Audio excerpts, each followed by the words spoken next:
Les grands économistes disent que ce qui va permettre à le continent africain de se développer demain, c'est ça l'entrepreneuriat. Parce que tout le monde ne pourra pas travailler dans une entreprise. Donc les Africains doivent entreprendre pour pouvoir demain créer de l'emploi. Quel conseil vous allez donner aux jeunes qui vont se lancer dans l'entrepreneuriat, qui veulent se lancer dans l'entrepreneuriat? C'est de ne pas regarder ce qui se fait aujourd'hui, mais de regarder ce qui devra se faire demain. Je dis bien ce qui devra se faire demain. C'est comme ça qu'on arrive à innover, qu'on arrive à entreprendre et à faire quelque chose d'utile. L'entrepreneuriat doit avoir quand même cette fibre. Qu'est-ce que j'apporte à la société? Qu'est-ce que j'apporte au lendemain des Sénégalais? Et ce qui doit être le cœur de l'entrepreneuriat, c'est ça. Qu'est-ce que j'apporte et comment, à travers cette solution, je pourrais me faire de l'argent. Donc, c'est de ne pas regarder ce qui est en train de se faire, parce que ça ne sert à rien. Le temps que tu puisses mettre en place, trouver les financements, les gens ils seront sur autre chose. Donc, essayer de regarder sur qu'est-ce qui pourrait marcher demain et de commencer aujourd'hui, c'est ça qu'on appelle de l'innovation. On a quand même cette étiquette qu'on nous colle, nous, Sénégalais. C'est, tu vois, un vendeur de beignets dans le coin, il commence à marcher. Après, tu vois 100 000 vendeurs de beignets. Essayons quand même de challenger notre avenir. Voilà, non, de challenger notre avenir, de faire des choses pour les générations futures. Et les grands entrepreneurs du monde, des gens comme Mark Zuckerberg, des gens comme Bill Gates, tout le temps, quand ils viennent en Afrique, ils viennent dans les pays anglophones.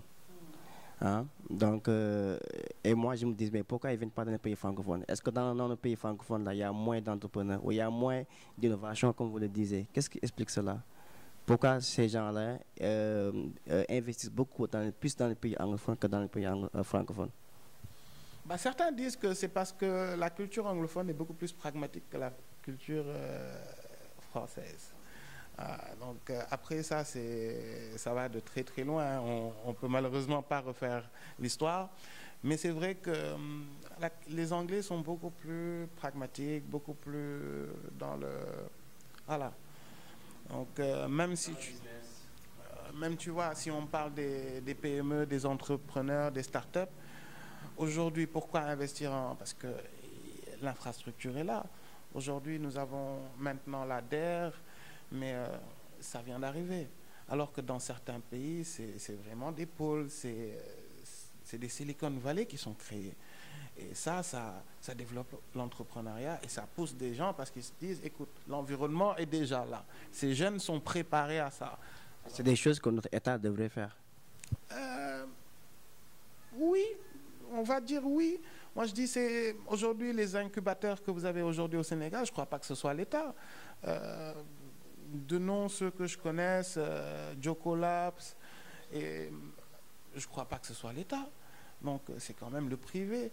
Et après, c'est vrai que c'est l'État qui doit pousser le privé, justement, à...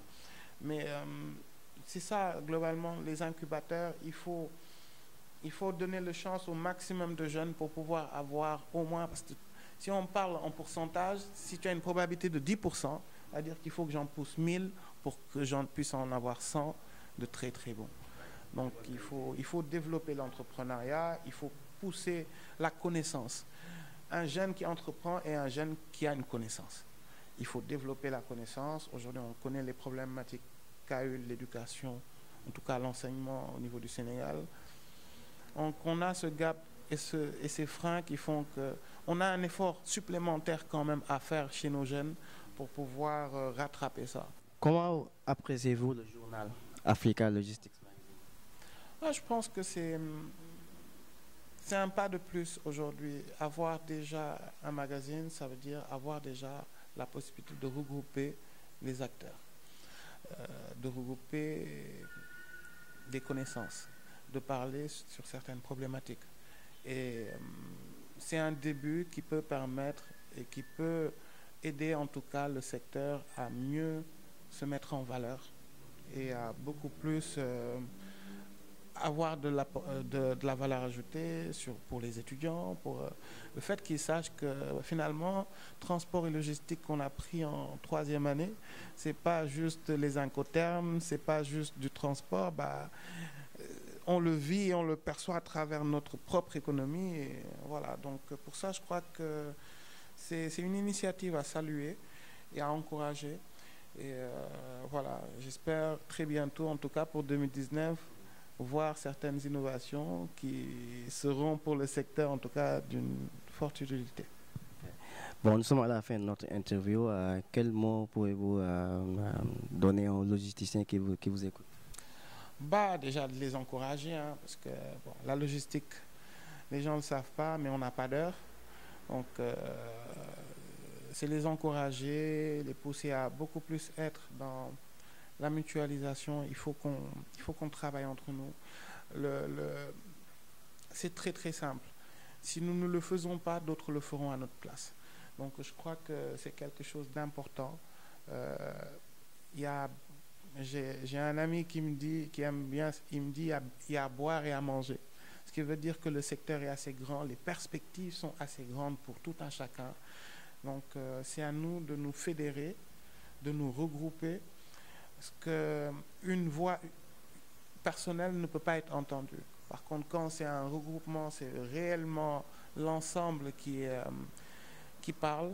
Ça a une portée beaucoup plus grande. Et pour ça, je salue déjà l'initiative de l'Union des acteurs du fret, qui a quand même commencé à fédérer, à unir des acteurs relatifs à la logistique. Et c'est des choses comme ça qui doivent se développer et pour demain créer en tout cas le secteur logistique, le vrai secteur logistique. Donc, voilà. Merci beaucoup. Nous remercions M. Traoré de nous avoir accueillis dans son bureau pour cette interview spéciale pour le journal Africa Logistics Magazine. Nous le remercions et nous disons au lecteur à une prochaine édition pour une nouvelle interview.